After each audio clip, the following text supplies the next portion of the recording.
Você sabia que em 2023 uma sonda enviada a Marte registrou claras batidas no casco pelo lado de fora, que foram transmitidas para a Terra em um pacote de dados classificado, e mesmo assim, ninguém conseguiu explicar o que tocava o metal daquele veículo a milhões de quilômetros de distância? O que vou contar agora começou em um arquivo lacrado, vazou para um servidor anônimo e acabou na mesa de 3 pessoas que juraram não conseguir dormir depois daquela primeira audição. A sonda chamava-se Asterion e pousara em uma planície de vales estreitos e poeira ferruginosa, onde a luz marcava tudo em tons de vermelho e bronze. Acreditava-se que a missão fosse de rotina: coletar amostras, mapear fraturas geológicas, girar suas câmeras para estudar ventos e poeira. No centro de operações, em um prédio com paredes de concreto frio e ar-condicionado cortante, trabalhava um engenheiro de missão Dr. Rafael Mendes, 42 anos, responsável pelos instrumentos de registro, a analista de dados Marina Silva, 35 anos, conhecida por passar noites inteiras caçando padrões em ruídos brutos,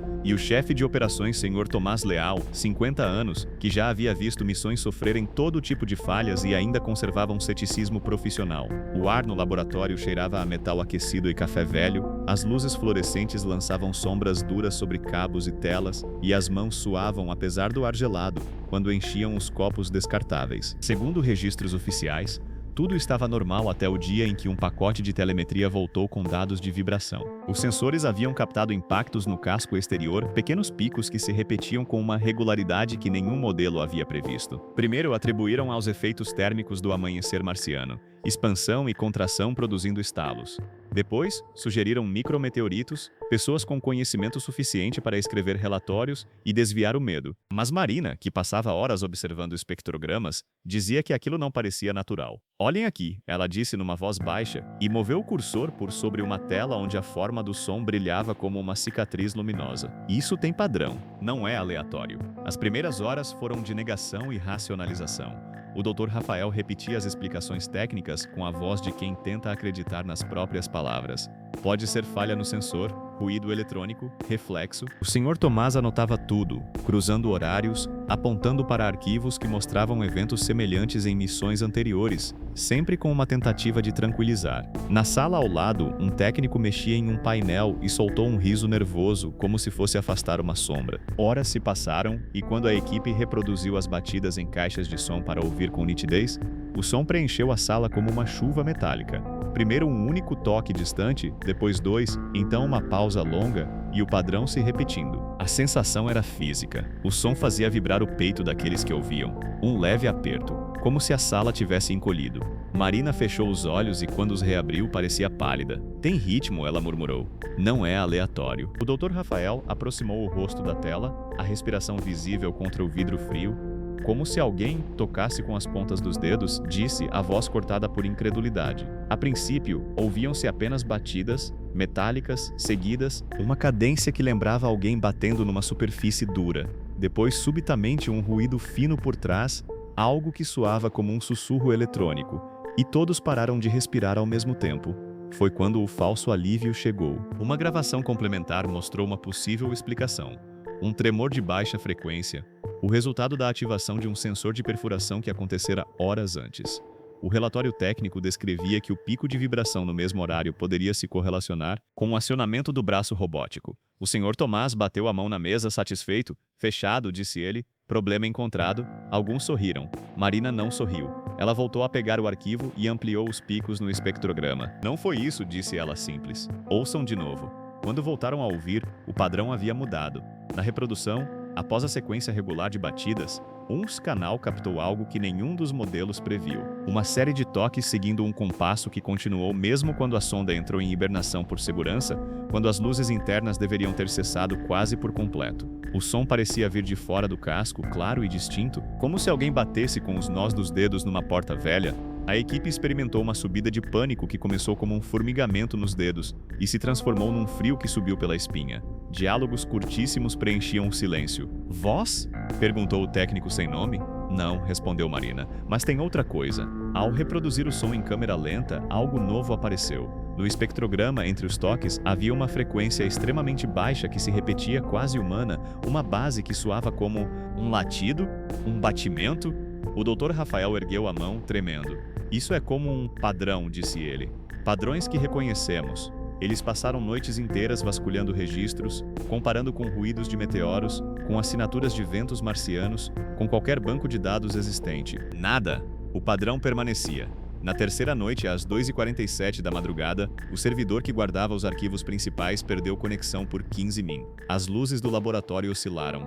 Um cheiro de ozônio cheio de eletricidade queimando invadiu a sala. Um dos monitores exibiu uma imagem intermitente de um ponto distante, como um olho que piscava. Quando a conexão retornou, os dados do canal externo mostravam que as batidas cessaram exatamente durante a queda e recomeçaram com uma cadência diferente, agora mais rápida, quase apressada. A equipe ficou em silêncio.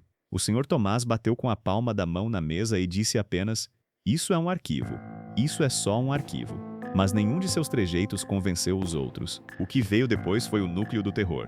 Analisando os toques como se fossem um código, Marina mapeou as pausas e contagens. Em uma noite em que o vento marciano havia aumentado de forma inesperada, uma sequência de batidas desenrolou-se no espectrograma e, em caracteres, formou algo que ninguém deveria ter visto: letras. Letras e depois uma palavra. Não era possível saber com certeza. As batidas não eram sons de voz, não eram palavras, eram golpes e ainda assim o padrão sugeria grafia. Quando a tradução automática mais primária ofereceu uma interpretação, a palavra que apareceu deixou a sala inteira sem respiração por longos segundos. Era o sobrenome de Marina. Ela lutou para se manter apoiada na mesa. "Isso não pode ser", disse com voz fraca.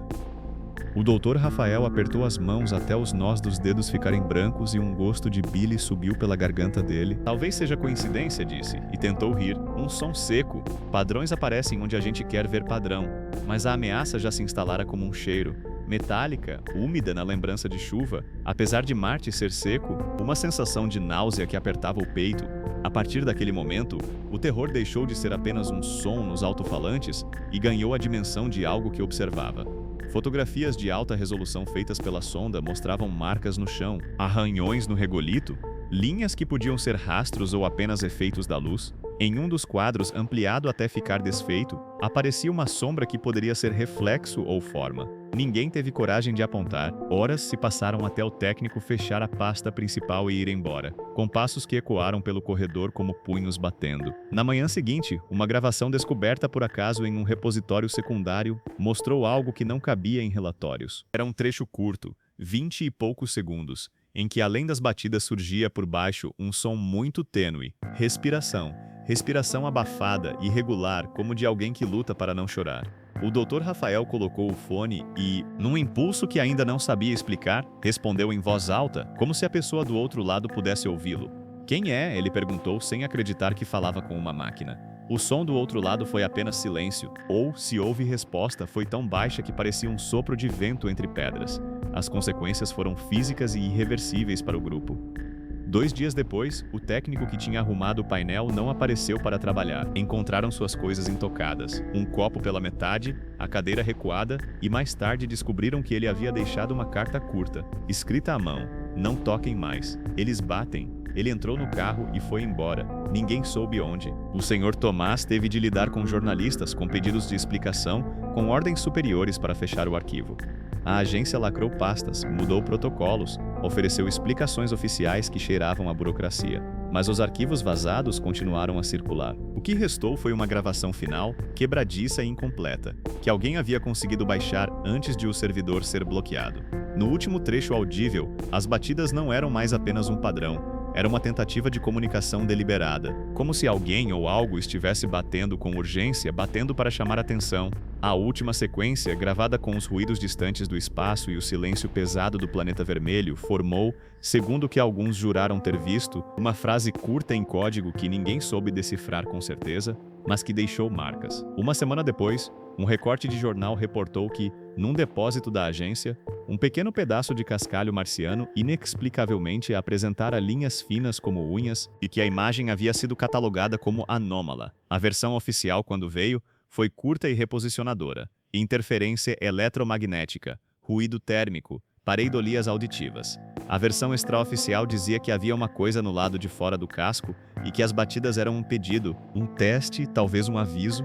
A dúvida ficou assim, pegajosa, como óleo na língua. Ninguém sabia se aquelas batidas eram de algo vindo de fora de Marte ou de dentro do ouvido de quem tinha ouvido. O caso passou por comitês, por arquivistas, por pessoas que mudaram de emprego e por outras que mudaram de cidade.